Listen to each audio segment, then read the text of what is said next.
संतप्त मानस शांत हों, जिनके गुणों के गान में अभिमान महान जिन विचलें हमारे ध्यान में। यद्यपि 105वीं गाथा कल पूरी हो गई थी, लेकिन इसमें कुछ थोड़ा सा है बताया है और इसलिए इसे निकालो।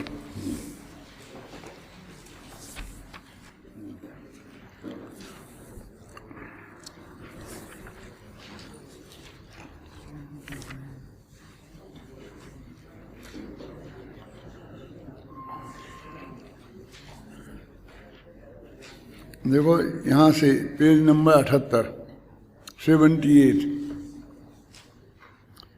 आचार्य जयसेन तात्पर्य वृत्ति टीका में इस गाथा का भाव स्पष्ट करते हुए उक्त संदर्भ में बौद्ध और नैयायिक मतों को प्रस्तुत कर उनका निराकरण भी करते हैं। ये बात उसमें नहीं आई थी अपनी। कहते हैं कि सत्ता के समवाय के कारण द्रव्य सत नहीं है, अपितु सत्ता स्वयं ही द्रव्य है। वे यह भी कहते हैं कि द्रव्य उपचार से सत्ता स्वरूप नहीं है, अपितु परमार्थ से सत्ता स्वरूप है। ध्यान रहे, नैयायिक यह मानते हैं कि द्रव्य सत्ता के समवाय से सत है, स्वयं सत नहीं है। और बौद्ध यह मानते हैं कि द्रव्य का अस्तित्व उपचार से है, परमार्थ से नहीं। द्रव्य स्वयं सत्ता स्वरूप है और द्रव्य का अस्तित्व भी वास्तविक है, परमार्थ है, उपचार से नहीं। यहाँ यह कहकर नैयायिक और बौद्ध मतों का खंडन कर दिया गया है। समवाय के संबंध में 2-3 दिन 4 दिन पहले कुछ बताया था कि समवाय एक संबंध है और वो जिस दर्शन में उसे माना है उसे उनने पदार्थ माना है, उसे सातवां पदार्थ माना है समवाय को। और उसका काम क्या है कि द्रव्य से गुणों को जोड़ना। गुण अलग हैं और द्रव्य अलग हैं, और समवाय नाम के संबंध से वे आपस में जुड़ जाते हैं। जैन दर्शन कहता है कि सत्ता नाम का ये गुण है, सत्ता को चाहे अस्तित्व का। तो सत्ता नाम का गुण ये द्रव्य से समवाय नाम के संबंध से नहीं जुड़ा है, बल्कि वो द्रव्य स्वयं सत्ता स्वरूप है। ये उसका कथनचित अभेदपना है, समझे ना। और कथनचित भिन्नता है वो अन्यत्व की अपेक्षा, जो अगली गाथा में विस्तार से बताएंगे। अन्यता माने द्रव्य और गुण, वो सत्ता गुण है। सत्ता जैसे अनंत गुण है एक एक द्रव्य में, और सत्ता उनमें एक गुण है, तो हम यही कहें गुण गुण ही का अंतर है। फिर लक्षण भेद है, स्वभाव भेद है, और जितना भी अपन भेद करना चाहेंगे वो भेद निकल आएंगे उसमें, लेकिन वास्तव में प्रदेश भेद नहीं है। जिनके प्रदेश एक होते हैं, आप समझे ना, वो अपृथक कहलाता है ना। वे पृथक पृथक नहीं है, वे अन्य अन्य हो सकते हैं। तो इनमें अन्यत्व है, द्रव्य में और सत्ता में, पृथकत्व नहीं है। ये बात यहाँ बताई है। और नैयायिक और बौद्ध मतों का खंडन किया है कि वे समवाय से नामक संबंध से, मन सत्ता नाम का गुण द्रव्य नामक पदार्थ से किसी दूसरी चीज से जुड़ा नहीं है, स्वयं द्रव्य सत्ता स्वरूप ही है। और बौद्ध लोग कहते हैं उपचार से है, वास्तविक नहीं है। तो कहते हैं सत्ता गुण उपचार से नहीं है, वास्तव में ही है। ख्याल में है ना, ये बात इसमें है। बाकी ये वृंदावन दास जी का और क्या है देवीदास जी के छंद दिए हैं, तो इन्होंने किस तरह से एक एक छंद में और उस बात को, इतनी गंभीर बात को समेटी है, इसके नमूने के लिए दिए हैं। इन्हें पढ़ना। और फिर स्वामी जी का कोटेशन है।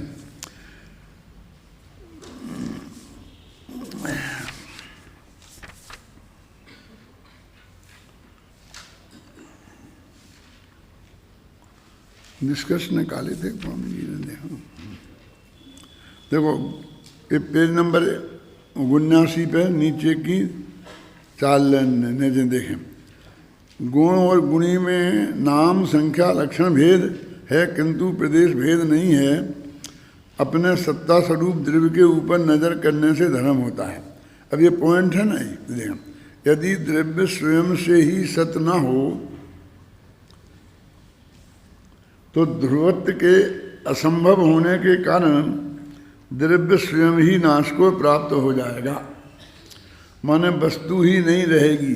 जो अपन ने पढ़े थे ना टीका में, और वो बातें जो कितनी कठिन महसूस हो रही थी, गुरुदेव ने उनको बराबर पॉइंट बना करके यहाँ रखा है, और उसमें से ऐसे ही नहीं निकल गए। वो बराबर एक एक बात पर विचार किया। यदि द्रव्य अपने सत्ता गुण से भिन्न हो तो सत्ता गुण का प्रयोजन नहीं रहता। क्या प्रयोजन नहीं रहता मालूम? अपन ने क्या कहा था? सत्ता गुण का क्या काम है? अस्तित्व सिद्ध करना। अब वो उसके बिना ही उसका सिद्ध हो गया अस्तित्व, तब सत्ता गुण की जरूरत नहीं रही। सत्ता गुण के बिना ही, क्योंकि सत्ता का कार्य तो द्रव्य के अस्तित्व को रखना है, और अस्तित्व के बिना ही द्रव्य की सत्ता हो गई। यदि द्रव्य उसके सत्ता गुण से भिन्न रहे तो सत्ता गुण का प्रयोजन नहीं रहता। इसलिए इससे सत्ता गुण के अभाव का प्रसंग आएगा। फिर सत्ता गुण की क्या जरूरत है? प्रश्न, क्या स्वप्न की पर्याय भी सत्ता वाली होगी? देखा, एक गुरुदेव ने कितनी बारीकी से विचार किया। इसके लिए मैं तुमको ये पढ़ रहा हूँ। कल कह दिया था अपन अगली गाथा पढ़ेंगे। अब स्वप्न की पर्याय क्या है? कि स्वप्न में जो हम देखते हैं वो तो कुछ नहीं है वास्तविक। सब सारी दुनिया ऐसा ही मानती है कि स्वप्न जो हम देखते हैं तो उसमें जो जो दिखाई देता है वो, इसलिए स्वप्न का कोई अस्तित्व नहीं है। और मनोवैज्ञानिक लोग कहते हैं ये अपने अपने मन की है, मन में बातें बसी रहती हैं, फिर वही सपने में आ जाती हैं। फिर कहते कि नहीं, कभी कभी तो विरुद्ध आती हैं। जैसे हम मन में जो सोचते हैं, निर्णय पर पहुंचते हैं ना, तो सपने में उसके विरुद्ध बात आती है। तो वो तर्क देते हैं कि तुम्हारा एक तरफ ढुलता है ना, और दूसरा प्रतिपक्षी कोई तुम्हें से बहस करने को नहीं है, तो तुम्हारा मन तुमसे प्रतिपक्षी तर्क रखकर वो तुमसे बहस करता है। तुम्हारे अंदर में ही छिपी है वो सब बात। ख्याल में आई ना, कि जो तुम खुद अपने से कहना चाहते हो और नहीं कह पाते हो, तो स्वप्न में आकर कोई दोस्त कह जाता है, अध्यापक कह जाते हैं, गुरुदेव कह जाते हैं। तो स्वप्न कहते वास्तव में कुछ नहीं है। लेकिन गुरुदेव बार बार यदि उनको पढ़ोगे आप तो वो आएगा। वो कहते हैं कि वो ज्ञान की पर्याय है क्या नहीं है? तो ज्ञान की पर्याय कुछ नहीं है। उसमें तो अपनी जो ज्ञान की पर्याय काम कर रही है, और उसमें जो गे झलक रहे हैं, तो वे गे जगत में वैसे हों चाहे नहीं हों, वो ज्ञान की पर्याय में तो आए। पूरा नईगम नए इस पर खड़ा हुआ है ना। ये जो कल्पना के जो नईगम नए के जो विषयभूत पदार्थ होते हैं, तुमने बहुत विस्तार से उदाहरण दे करके समझाया था संजीव जी ने। उसने उस दिन सब बताया था कि ऐसा गधा बना दें जिसके बड़े बड़े सींग खड़े कर दें। उन्होंने क्या इतने बड़े सींग बना दें कल्पना में कि वो दोनों जगह बना दिए थे वो भैंसे को। आचार्य में तो नहीं है कि ऐसा ब्यासा कि जिसके सींग लोग के अग्र में जाके अटक गए हैं। क्यों? तो ऐसा कोई भैंसा होता है कि नहीं होता है? लेकिन वो ऐसा भैंसा गर्दन के तोड़ने के काम में आ जाता। स्वप्न के कभी कभी बहुत भयंकर परिणाम हो जाते हैं ना। तो जो स्वप्न कुछ नहीं है ऐसा नहीं है। देखो, हाँ वह पर्याय की भी सत्ता वाली है, ये गुरुदेव का जवाब है। स्वप्न में जो हुआ है, सपना आया है, वो स्वप्न के हिसाब से सत्य है। मैं ये कह रहा हूँ कि आज मुझे ऐसा सपना आया, तो जो सपने में आया हो वो सत्य है कि नहीं है, जगत में है कि नहीं है। सत्य माने जगत में उसकी सत्ता है कि नहीं है, लेकिन मेरा स्वप्न सत्य है। मैं झूठ नहीं बोल रहा हूँ कि मेरे को स्वप्न आया है और मैंने स्वप्न में ये देखा है। ज्ञान की पर्याय में अस्तित्व का अभाव नहीं होता। अपनी ज्ञान की पर्याय में राग की पर्याय तथा अन्य पदार्थ जो स्वप्न में भाषित होते हैं वे जानने में आते हैं, इसलिए वह अस्तित्व वाली पर्याय है। स्वप्न भ्रम नहीं है, स्वप्न अवस्तु नहीं है, वह भी एक वस्तु है। जीव के छायोक्ष्म ज्ञान की पर्याय की उस समय की योग्यता है, तब वह स्वप्न देखता है। इस गाथा में गुण गुणी अभेद हैं ऐसा सिद्ध किया है और द्रव्य और सत्ता का प्रदेश भेद नहीं है ऐसा कहा है। यहाँ अस्तित्व गुण की बात कही है, किंतु सभी गुणों की सत्ता से द्रव्य अभेद है ऐसा समझ लेना चाहिए। दूसरी की सत्ता से अपनी सत्ता है ऐसा मानने वाला सत्ता गुण और सत्तावान द्रव्य को भिन्न भिन्न मानता है। भाव और भाववान पृथक नहीं होते, शक्ति और शक्तिवान पृथक नहीं हैं, स्वभाव और स्वभाववान पृथक नहीं हैं। इसलिए द्रव्य स्वयं ही सत्ता है, द्रव्य सत्ता है स्वयं। अथवा गुण गुणी अभेद हैं, उनमें पृथकत्व नहीं है ऐसा निर्णय करना चाहिए। इस गाथा और उसकी टीका में विविध तर्कों से यही सिद्ध किया गया है कि सत्ता और द्रव्य अभिन्न ही हैं, एक ही हैं। यद्यपि यह परम सत्य है कि सत्ता गुण है, अस्तित्व नामक सामान्य गुण है और द्रव्य गुणी है। इस प्रकार इनमें गुण गुणी भेद है, लक्षण भेद है, तथापि प्रदेश भेद नहीं है। जब तक प्रदेश भेद न हो तब तक गुण गुणी को भिन्न नहीं माना जाता, अभिन्न ही माना जाता है। ये इसकी बात है। देखो, द्रव्य और सत्ता, सत्ता और द्रव्य मतलब अस्तित्व गुण, ये भिन्न भिन्न भी हैं और अभिन्न अभिन्न भी हैं। और दोनों की अपेक्षाएं अत्यंत स्पष्ट हो गई कि दोनों का अस्तित्व एक है। अस्तित्व एक है माने प्रदेश भेद नहीं है, इसलिए वे दोनों अभिन्न हैं और वे वास्तव में अपना लक्षण भेद वगैरह हैं, इसलिए वे भिन्न हैं। अब जैसे अपना निश्चय व्यवहार करते हैं ना, कि निश्चय अलग है, व्यवहार अलग है, दोनों की परिभाषाएं बताते हैं, फिर निश्चय पे बल देते हैं, फिर निश्चय व्यवहार का निषेध कर देता है। तो अभी ऐसा यहाँ क्या होगा? यहाँ तो दोनों बिल्कुल वास्तविकताएं हैं। ये निर्णय करना भी भारी हो जाएगा कि दोनों निश्चय कौन है, क्योंकि आत्मा में गुण अनंत हैं और वे अलग अलग हैं। ये बात भी कोई काल्पनिक नहीं है, बिल्कुल वस्तु में ये है। और उनका अस्तित्व जो है ना, मतलब प्रदेश अलग अलग नहीं हैं, इसलिए उन्हें अलग अलग किसी भी कीमत पर किया नहीं जा सकता है, उन्हें बांटा नहीं जा सकता है। इसलिए ये भी बात बिल्कुल 100% सत्य है। कहना है ना। अब इनमें एक को व्यवहार कह के, एक को निश्चय कह के, और हम एक को कुछ कमजोर बताएं और दूसरे को मजबूत बताएं, तो हम वस्तु के स्वरूप जो है उससे विचलित हो जाएंगे। फिर भी हमें लगाना होगा तो लगाएंगे, क्योंकि अभेद के लक्ष्य से विकल्प की उत्पत्ति नहीं होती है और भेद के लक्ष्य से विकल्प की उत्पत्ति होती है। तो जब हम दृष्टि के विषय में ले जाएंगे, अभेद की बात करेंगे, तो अनुश्रुति से रचित प्रवाह, चाहे वो प्रदेशों का हो, चाहे गुणों का हो, चाहे पर्यायों का हो, उस पर वजन देंगे और उस भेद को गौण करेंगे, उसे व्यवहार करके हे कहेंगे।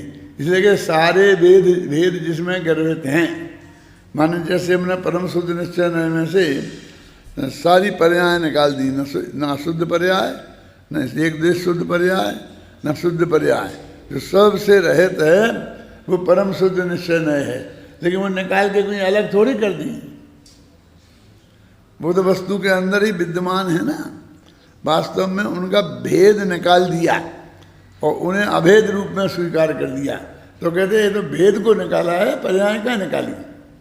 अरे पर्याय पर्याय रूप में रहेंगी तो भेद खड़ा रहेगा, इसलिए कहते पर्यायों को निकाल दी, क्योंकि पर्यायों के अभेद का, गुणों के अभेद का और प्रदेशों के अभेद का नाम तो द्रव्य है। गुणों के समूह को क्या बोलते हैं? द्रव्य। अब गुणों वो द्रव्य में खड़ा किया ना, तो गुणों के समूह, तो समूह होने दो ना, फिर तुम गुण खड़े रखे तुमने, फिर तुम गुण, यदि तुम दाल खा रहे हो तो उसमें नमक, मिर्ची, धनिया, दाल, पानी, गरमाई, इनको खड़ा रखोगे तो दाल नहीं खा पाओगे। इनका स्वाद जो आप बताओगे वो दाल का नहीं होगा, कोई नमक का होगा, किसी का होगा। तो जब वो भेद रोकोगे, अभेद में जाओगे, अभेद पर क्या है हमें कुछ मतलब नहीं, ये तो रसोई है जाने, बस बनाता बहुत बढ़िया है और मज़ा आ जाता है। तो मज़ा कब आता है बोलो? वो भेद के विकल्प में आता है कि अभेद के अनुभव में आता है। तो वो प्रयोजन की दृष्टि से अध्यात्म में भेद पक्ष भी उतना ही मजबूत है, फिर भी उसको गौण किया जाता है। अब व्यवहार दो तरह का होता है, एक असद्भूत और एक सद्भूत। जो एक को बोलते हैं हम उपचरित व्यवहार और एक को बोलते हैं भेद व्यवहार। ये जो अपनी नए चक्र की पद्धति है ना, इससे थोड़ी सी अलग हटके हम इसमें बताई तो है, तुमने कितना ध्यान दिया कि उपचार और उपचार में उपचार, आजा ना, ऐसे दो भेद किए हैं कि एक उपचार जो है वो व्यवहार है और उपचार में उपचार वो उपचार है, ऐसा कुछ भेद किया है, समझे ना। जैसे कि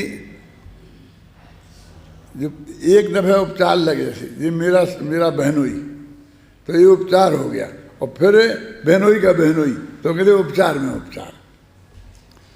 तो ऐसा उसमें वजन लगाते जाते हैं, लेकिन वहाँ पर कहीं भेद के लक्ष्य से हम सद्भूत व्यवहार भेद के लक्ष्य से आता है। भेद के लक्ष्य से क्यों कहलाता है? क्योंकि उसी द्रव्य की पर्यायों के साथ उसकी चर्चा होती है।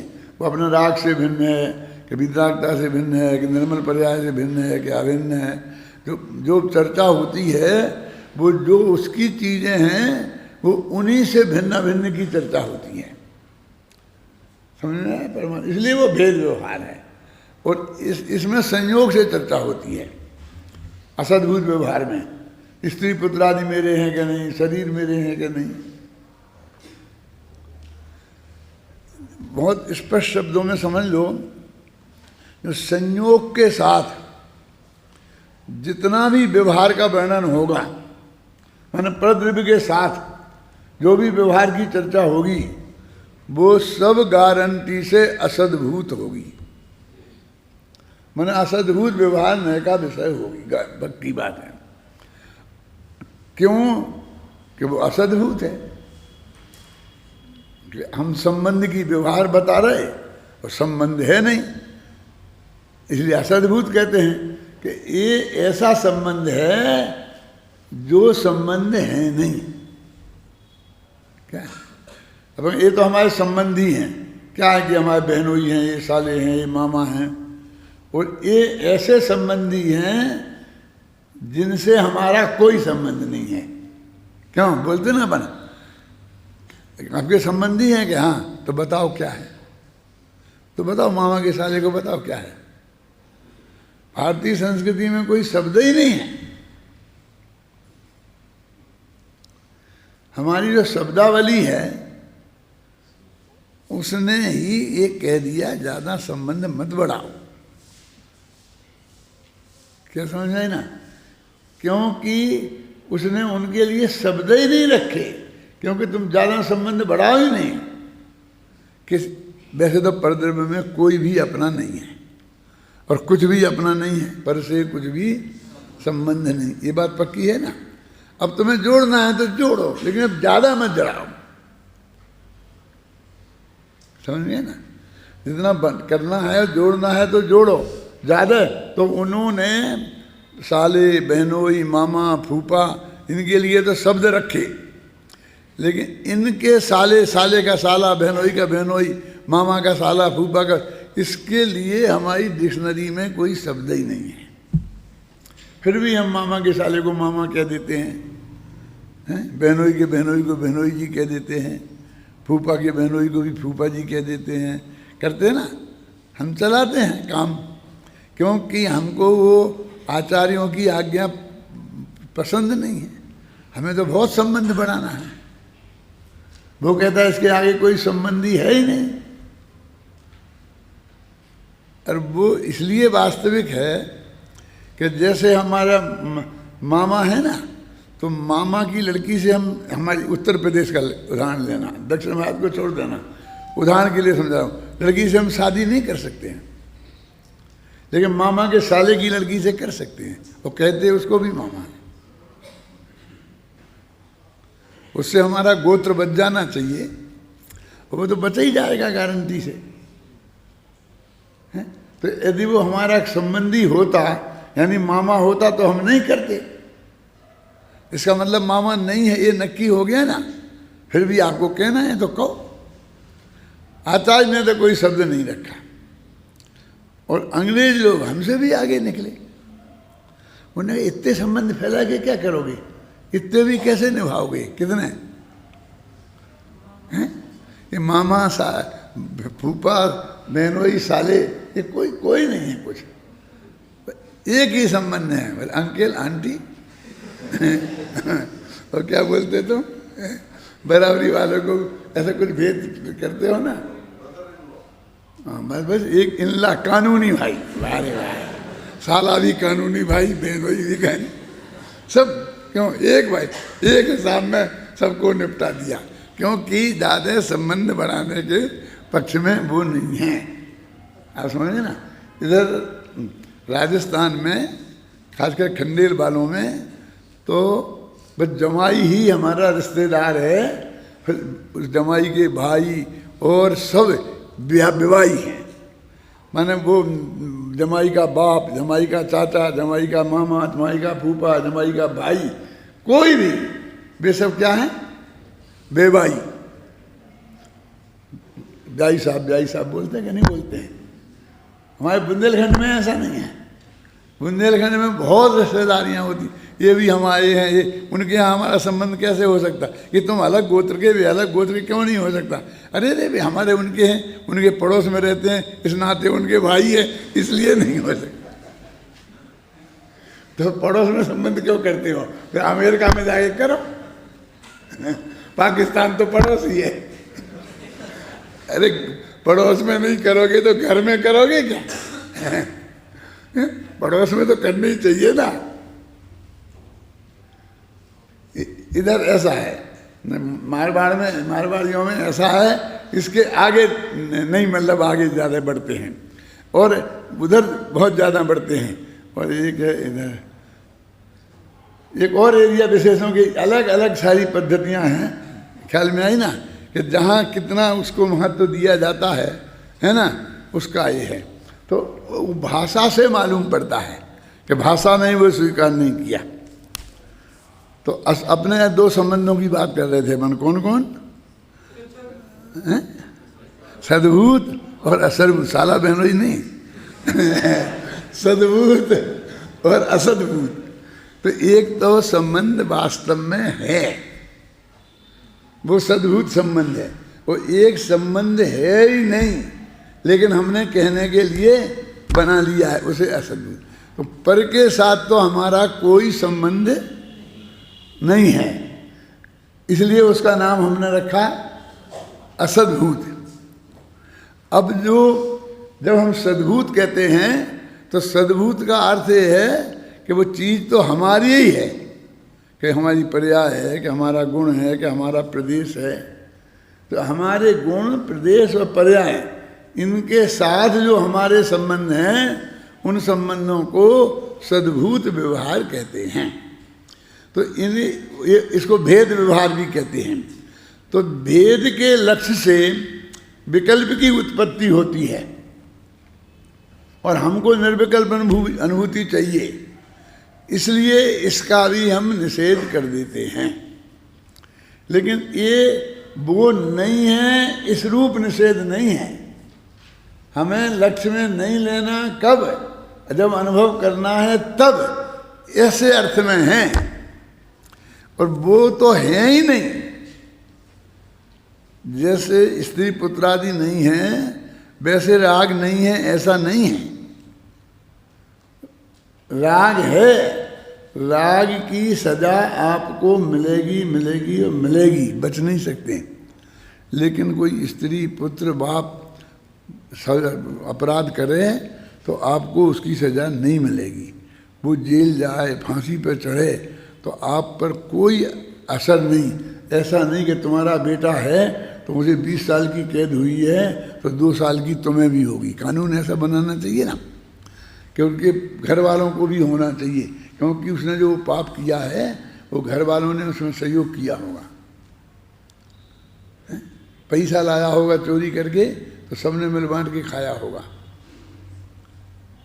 छपाया होगा। थोड़ी ऐसा बनाना चाहिए कानून, क्यों कि 20 साल की जिसकी सजा होगी उसके बाप को भी 2 साल के लिए जाना पड़ेगा, कि बेटे को भी जाना पड़ेगा। नहीं, लेकिन गवर्नमेंट, सारा विश्व इस बात को मानता है कि वो अलग है, वे इसके कोई नहीं है। तब तो उसको कोई सजा नहीं है कि साहब उसे बहुत तीव्र राग है उसके, तो वो तो सजा मिल ही नहीं ना उसे तीव्र राग है और वो जेल जाएगा तो उसे दुख होगा कि नहीं होगा? वो सजा है, वो पर्याप्त है। वो जो इसकी सेवा करता होगा, कमा के लाता होगा, खिलाता होगा, वो सब सुविधाएं इसकी छिन जाएंगी कि नहीं छिन जाएंगी? तो एक छोटी सजा है, ये सजा है ना। यानी पति को जेल हो गई, अब पत्नी को कोई सजा नहीं हुई, अपन कहते हैं हमें घर में है, लेकिन वो 8 साल 10 साल तक पति जेल में है तो अकेली रहना पड़ेगी, विधवा जैसी जीवन बना करके, और 2 रोटियों की व्यवस्था भी खुद करनी पड़ेगी। तो एक छोटी सजा है, वो जितना रागांश था, जितना वो अपराध में शामिल थी, उतनी तो सजा मिलेगी क्या? लेकिन ऐसी सजा नहीं मिलेगी जैसी कि उसने अपराध किया और जो उसमें अपराध में शामिल नहीं है तो उसको सजा नहीं मिलेगी। अब ये गाथा अब अपनी खत्म हो गई, अब अपनी अगली गाथा चलती है। पढ़ो।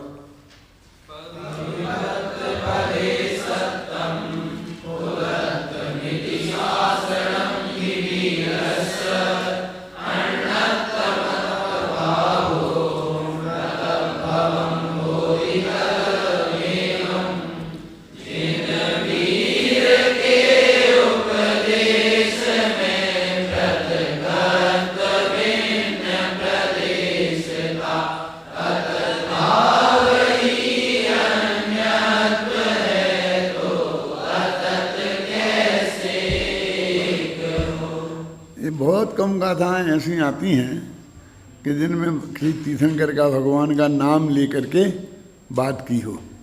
ये उन भाग्यशाली गाथाओं में एक है कि जिसमें भगवान महावीर का नाम लेकर के कहा है। एक जगह नाम लेंगे तो 10 जगह कह देंगे जिन्हें ही पन्नतम, जिन्हें भगवान ने कहा है। भणदा खलु सभ्यदर्शी ही, सबको जानने वाले ने कहा है। माने अपने यहाँ ऐसा ज़्यादा भेदभाव नहीं है। आदिनाथ में, महावीर में, भले ही महावीर का शासन हो, पारसनाथ का शासन नहीं हो अभी और महावीर का हो, लेकिन अपने यहाँ होना भी नहीं चाहिए और दृष्टि में है भी नहीं, साधारण समाज के अंदर भी नहीं है। यानी वो भले ही ऐसी बातें करते हो कि भगवान महावीर ने ऐसा कर दिया, कि पारसनाथ ने ऐसा कर दिया, लेकिन वो 24 तीर्थंकरों को समान ही मानते हैं। भाई समान ही सब कुछ करता धरता मानेंगे तो समान मानेंगे। और अपने यहाँ ऐसा भी नहीं है कि भगवान महावीर ने अलग कहा और पार्श्वनाथ ने अलग कहा था, समझिए ना। अपने यहाँ तो एक बात जो आई महावीर की दिव्य ध्वनि में, वही सब आदिनाथ की दिव्य ध्वनि में आई थी, वही अजितनाथ की। ऐसी मान्यता है और बिल्कुल 100% सही है, वही रखना चाहिए। श्वेतांबरों में कुछ मान्यता हटके है। मालूम तुम्हें क्या है? वो लोग ऐसा मानते हैं कि पार्श्वनाथ भगवान ने 4 महाव्रत रखे थे। उसे पार्श्वनाथ भगवान के धर्म को वे चातुर्याम बोलते हैं। ये शब्द सुना कभी कि नहीं? कौन? अहिंसा, सत्य, अस्तेय और अपरिग्रह। ब्रह्मचर्य को नहीं माना था उन्होंने। क्या?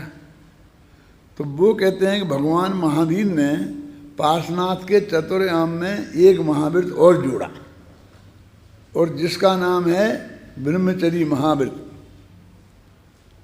और इसीलिए वो नग्न हुए। क्या माने? वो नग्नता उन्होंने जो धारण की, क्योंकि वो नग्नता से वो ब्रह्मचर्य को मतलब वो करना चाहते थे।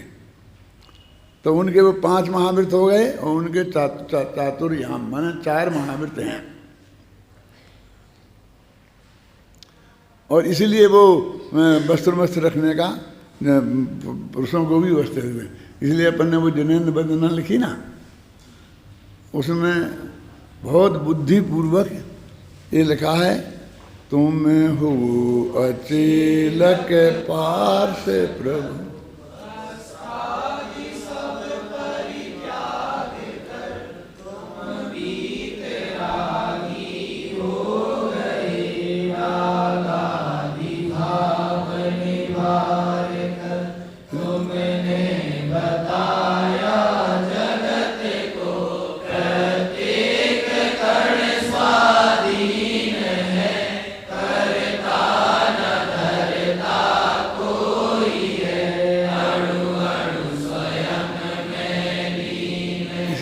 कहते हैं वो कि जी अचेलकों का धर्म है। सिद्धम बोलो अमुक दिगंबर धर्म के लिए अचेलकों का धर्म है, ऐसा नाम से वो कहते हैं कि जो कपड़ा नहीं पहनते हैं, नग्न हैं, ये उनका धर्म है। और फिर बाद में उनको ही ऐसा लगा कि ये तो अपन तो 23 ही तीर्थंकर वाले रह गए।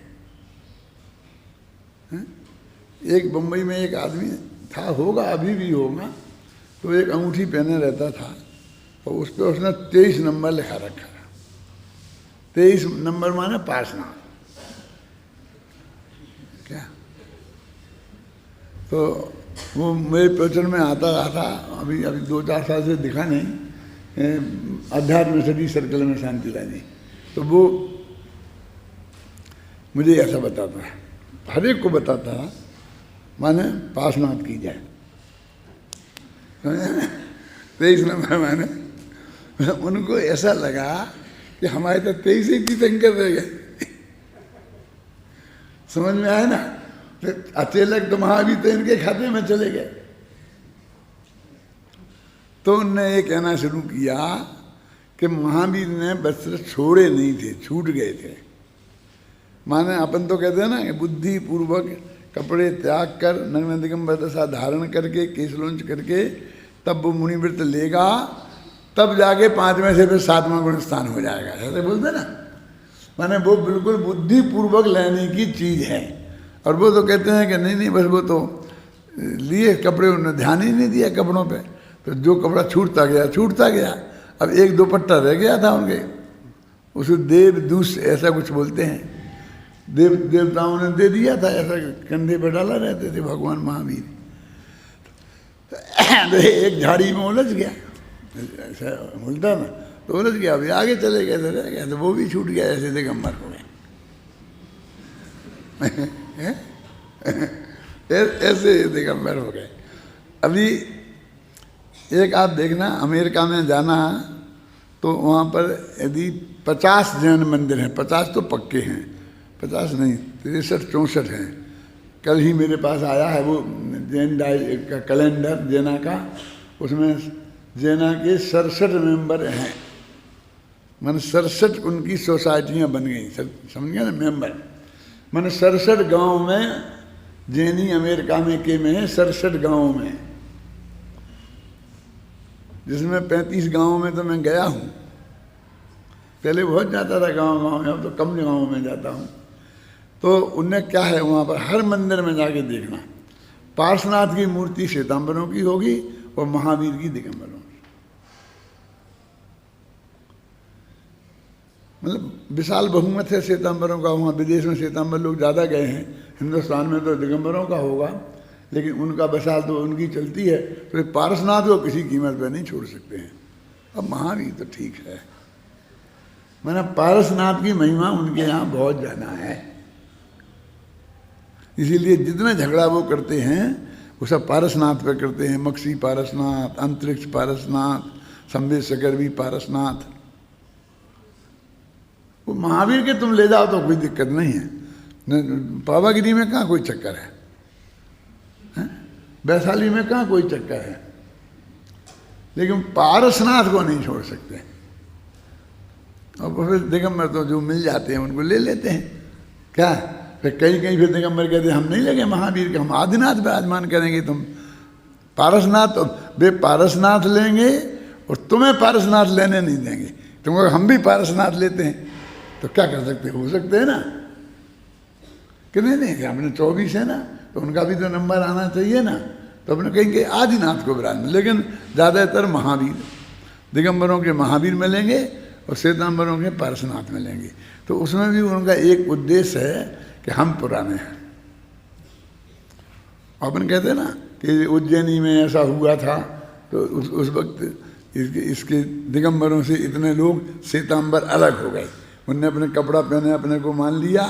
तो यानी दिगंबर पहले तो एक ही धर्म था, फिर उससे अलग हट के एक दिगंबर धर्म था महावीर से, फिर बाद में एक श्वेतांबर धर्म हो गया। अब दिगंबर तो महावीर को बे मानते ही हैं, तो वो कहते नहीं हम ठीक है महावीर का इनका है, महावीर इतने पुराने ये हैं, लेकिन हम इनसे ज़्यादा पुराने हैं क्योंकि हम पार्श्वनाथ वाले हैं, हम सचेलक परंपरा के हैं। तो मैंने कहा मेरी जिनेंद्र वंदना भी कहीं सचेलक परंपरा में ना चली जाए, तो मैंने और 23 तीर्थंकरों को कहीं अचेलक नहीं लिखा, लेकिन पार्श्वनाथ को जरूर अचेलक लिखा। और भाग्य की बात है कि मैंने 24 परिग्रहों से रहित 24 तीर्थंकरों की वंदना की। तो पहले तीर्थंकर में था तो नाम के परिग्रह से रहित, दूसरे तीर्थंकर में क्रोध नाम के परिग्रह से रहित, तीसरे में मान नाम के परिग्रह से रहित। तो भाग्य से वो 23वां परिग्रह वस्त्र आता है क्या। तो उसकी चर्चा तो की है, आप जो पढ़ते हो ना तो परिग्रह का नाम देखते हो गए वंदना में, श्री आदिनाथ अनादि मिथ्या मोह का मर्दन किया, जिन अजित जीता क्रोध रिपु असंभव मान मार्दव। आता ना, आ जाता क्या तुमने ध्यान दिया हो तो ऐसे ही तुम हो अचेलक पार्श्व प्रभु वस्त्रादि सब परित्याग कर, है ना। तो वस्त्र का भी त्याग आ गया तो अचेलक विशेषण भी सार्थक हो गया। और वो बात स्पष्ट हो गई कि वे कपड़े वाले पार्श्वनाथ नहीं हैं, ये अचेलक पार्श्वनाथ हैं जिनने वस्त्रादि का त्याग किया था। तो 23 तीर्थंकरों ने किया था कि उनने भी किया था, कि उनका लिखा क्यों नहीं।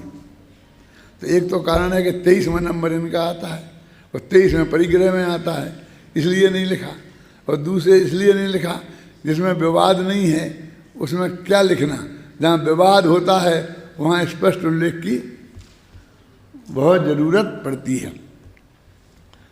अब अपनी एक गाथा अपन ने पढ़ी है ना, एक काय पे अपन ने चर्चा कर ली थी, जिन वीर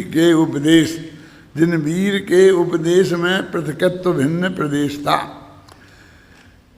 जिनेंद्र भगवान की दिव्य ध्वनि में ये आया है महावीर भगवान की कि जिनके प्रदेश भिन्न होते हैं वे पृथक पृथक कहलाते हैं, उनको पृथकत्व कहते हैं, है ना। और अतत भाव ही अनन्यत्व है, उस रूप नहीं होना इसका नाम है अन्यत्व। है वो अतत कैसे एक हों, तो वो उस रूप नहीं है, ये ज्ञान सुख रूप नहीं है और सुख ज्ञान रूप नहीं है, तो दोनों एक कैसे हो सकते हैं? अतत यानी वो भिन्नता बतानी है ना, लेकिन ज्ञान के और सुख के प्रदेश एक हैं, इसलिए एक है, अलग नहीं हो सकते। वो कहता है कि एक कैसे हो सकते हैं, मैं कहता हूँ अलग कैसे हो सकते हैं, कि अलग करके बताओ, तो प्रदेश भेद नहीं है तो अलग नहीं हो सकते। तो एक भी बहुत मजबूत तर्क है कि वे अभिन्न हैं, और वे भिन्न हैं ये भी मजबूत तर्क है, क्योंकि परिभाषा कैसे बनेगी? ज्ञान जानने का काम करे, सुख आह्लादना रूप है, ज्ञानम मेयाकारम, बोलो छंद है ना, सुखम आह्लादकम, प्रवीण रत्नमाला में है ना एक श्लोक, नहीं है? प्रवीण रत्नमाला नहीं पढ़ी? सुखम आह्लादनाकारम ज्ञानम मेय रूपिणों में ऐसा कुछ छंद है, सुख आह्लादकार है और ज्ञान मेरु। वो क्यों ना कांता समागमे, शांति जी अब याद आया कि नहीं आया? उनने कहा कि सुख अलग चीज है और ज्ञान अलग चीज है, तो ये दोनों अलग अलग प्रतीत होती हैं, उसके लिए एक छंद दिया है। तो उसके लिए उदाहरण दिया है कि यूना कांता समागमे, जैसे कोई युवक अपनी पत्नी से समागम करता है तो आह्लाद रूप सुख और ज्ञान जानने रूप ज्ञान, ये दोनों अलग अलग प्रतीत होते हैं। सर्वा सिद्धि में निराज वार्तिक में होंगे, हैं? अब याद आया है? मेरे को तो मैं तो तब पढ़ी थी, कब? सन 53 में, 52 में, 52 समझ दो, 52 में पढ़े थे। सुखम आह्लादनाकारम मेयनम मे रूपनम में जाए।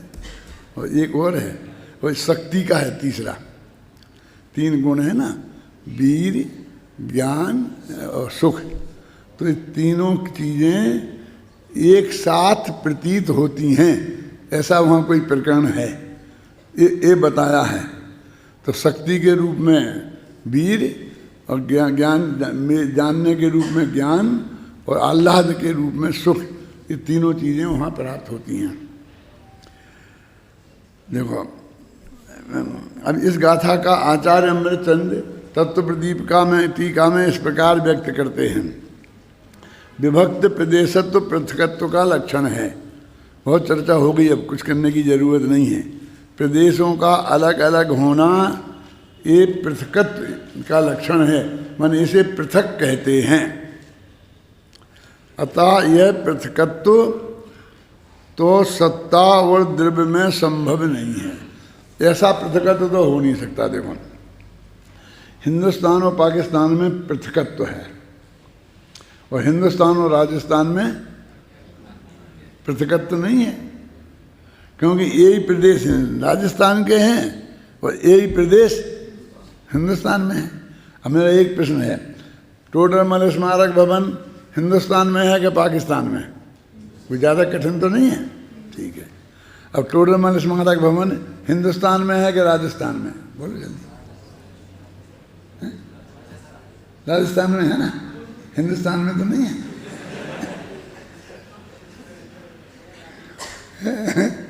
समझ में आया ना कि जिनके प्रदेश भिन्न होते हैं, कोई चीज़ उन दोनों में नहीं हो सकती। हिंदुस्तान और पाकिस्तान दोनों में नहीं हो सकती, लेकिन जिनके प्रदेश भिन्न नहीं होते हैं उन दोनों में हो सकती नहीं, होना अनिवार्य है। विभक्त प्रदेशत्वम पृथकत्व लक्षणम है ना। अतः यह पृथकत्व तो सत्ता और द्रव्य में संभव नहीं है, क्योंकि गुण और गुणी में सफेदी और दुपट्टे के समान विभक्त प्रदेशत्व का अभाव होता है। अब ये सफेदी और दुपट्टा, अब सफेदी जिन प्रदेशों में है, दुपट्टा भी उन्हीं प्रदेशों में है। यानी दुपट्टा जिसे हम कहते हैं वो सफ़ेद दुपट्टा हो तो वो सफ़ेदी और दुपट्टा के प्रदेश अलग अलग नहीं है। हम सफ़ेद दुपट्टा खरीदेंगे तो सफ़ेदी के पैसा अलग नहीं चुकाना पड़ेंगे, उसी भाव आ जाएगी ना। जैसे सफ़ेदी और दुपट्टा के समान, अब वो कह रहे इसको उस पर घटा रहे, वो है इस प्रकार है क्या। अब सफ़ेदी पे घटाएंगे दुपट्टा और सफ़ेदी पे, फिर आत्मा उस पर घटाएंगे। शांति से पढ़ लेना बस। जिस प्रकार सफ़ेदी गुण के जो प्रदेश हैं वे ही दुपट्टे रूप गुणी के भी हैं, उनमें प्रदेश भेद नहीं है। इसी प्रकार सत्ता गुण के जो प्रदेश हैं वे ही प्रदेश गुणी द्रव्य के भी हैं, इसलिए उनमें प्रदेश भेद नहीं है। ऐसा होने पर भी सत्ता व द्रव्य में अन्यत्व है क्या, क्योंकि इनमें अन्यत्व का लक्षण घटित होता है। अब कहते पृथकत्व तो नहीं है, अन्यत्व है। क्या कह रहे, अलग अलग तो नहीं है लेकिन जुदे जुदे हैं। क्या पागल हो गया, ऐसा लगता है ना। अब एक शब्द का प्रयोग वो पृथकता में कर रहा है, वो एक अन्यता में कर रहा है, इसलिए दोनों बातें संभव हो सकती हैं। ऐसा होने पर भी सत्ता और द्रव्य में अन्यत्व है, क्योंकि इनमें अन्यत्व का लक्षण घटित होता है। अतत भाव अन्यत्व का लक्षण है, वह तो सत्ता और द्रव्य में है ही, क्योंकि गुण और गुणी में सफ़ेदी और दुपट्टे के समान तद्भाव का अभाव है। सफ़ेदी ही दुपट्टा नहीं है, दुपट्टा सफ़ेद है लेकिन सफ़ेदी अलग है। दुपट्टे में अकेली सफ़ेदी थोड़ी है, और भी तो अनंत गुण है ना, इसलिए।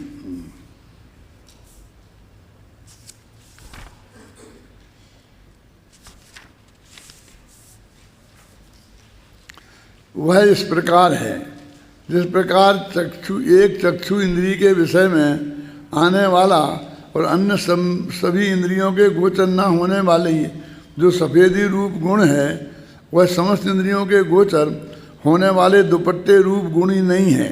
और जो समस्त इंद्रिय समूह को गोचर होने वाला दुपट्टा है, वह एक चक्षु इंद्रिय के विषय में आने वाला तथा अन्य समस्त इंद्रियों के विषय में नहीं आने वाला सफ़ेदी गुण नहीं है, इसलिए उसके तद्भाव का अभाव है। ये क्या है, आँख का उदाहरण दिया है कि आँख से जो पकड़ में आए वो सफ़ेदी एक गुण है, और सब इंद्रियों से जो पकड़ में आए वो सफ़ेद दुपट्टा है। वो छू कर भी हम जान सकते हैं उसे, हम देख करके भी हम जान सकते हैं, पांचों इंद्रियों से भी उसमें इत्र छिड़का हो तो सूंघ के भी जान सकते हैं। कई इंद्रियों से हम जान सकते हैं ना उसको। तो जो सभी इंद्रियों से जो जानने में आए वो है गुणी, और एक इंद्रिय से जानने में आए वो है गुण। ये दुपट्टे पे लगाया, ऐसे आत्मा पे लगाओ। अब इंद्रियों से तो आत्मा जानने में आता नहीं है, तो देखो क्या बताया इनने पहले। इसी प्रकार किसी के आश्रय से रहने वाली, देखो अब ये सत्ता के सब विशेषण हैं। पंचाशद निकाय में तो ऐसी गाथा है, जो स्वयं निर्गुण है सत्ता। देखो ये सत्ता की विशेषताएं, जो किसी के आश्रय में रहने वाली है। पहली बात माने अपने आश्रय नहीं रह सकती, उसे किसी वो गुण है ना, तो गुण को किसी गुणी में रहना पड़ेगा। स्वयं निर्गुण है, ये स्वयं निर्गुण है। कैसी बात करते हो, माने जिस गुण में दूसरा गुण नहीं होता है उसे निर्गुण कहते हैं। वो गुण तो है, ज्ञान गुण निर्गुण है, माने ज्ञान गुण में दूसरा कोई गुण नहीं है ना। तो सत्ता कैसी है, किसी के आश्रय में रहने वाली है, निर्गुण है और एक गुणमय है। अनंत गुणों में से एक गुण है आप, है ना। और विशेषण है, और वो है विशेष द्रव्य, उसका विशेषण है। और ये विधायक है, और वो है विधीयमान, है ना।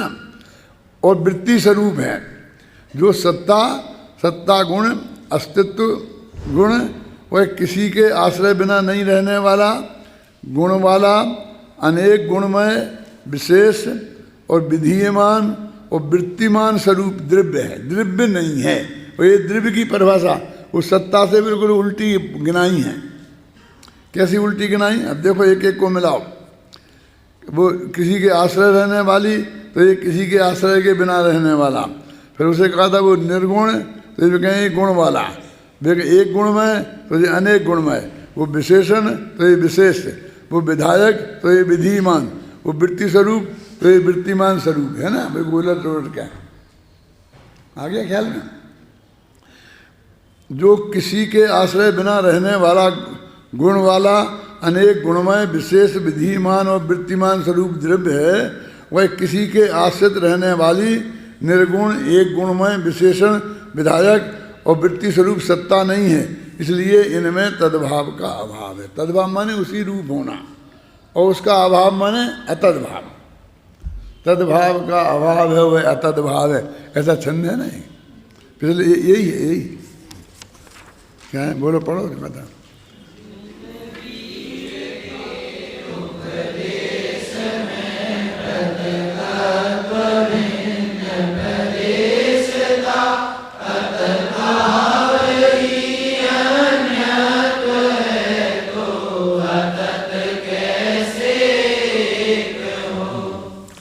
अतत जो तत् माने ये उस रूप नहीं है, ये वही तत् है तन्मय वाला तत् है। वो तन्मय हो कि नहीं जानता, वो जो वाला वही तत् है। ऐसा होने से यद्यपि सत्ता और द्रव्य के कथनचित अनर्थांतरत्व माने अभिन्नता है, तथापि उनके सर्वथा एकत्व होगा ऐसी शंका नहीं करना चाहिए, क्योंकि तद्भाव एकत्व का लक्षण है।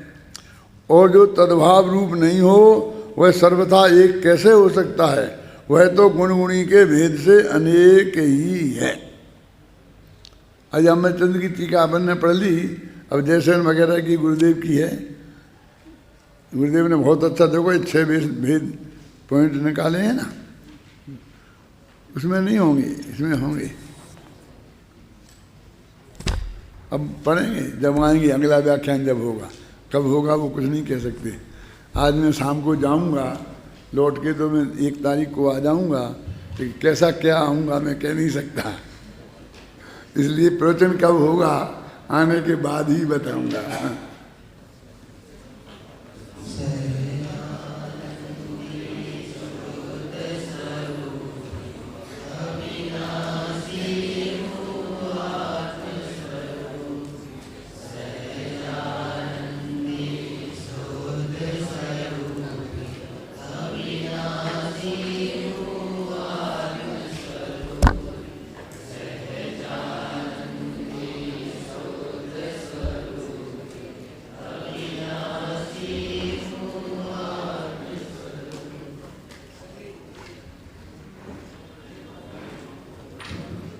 समय में तरह से परिवर्तन करेगा, छात्र विशेष ध्यान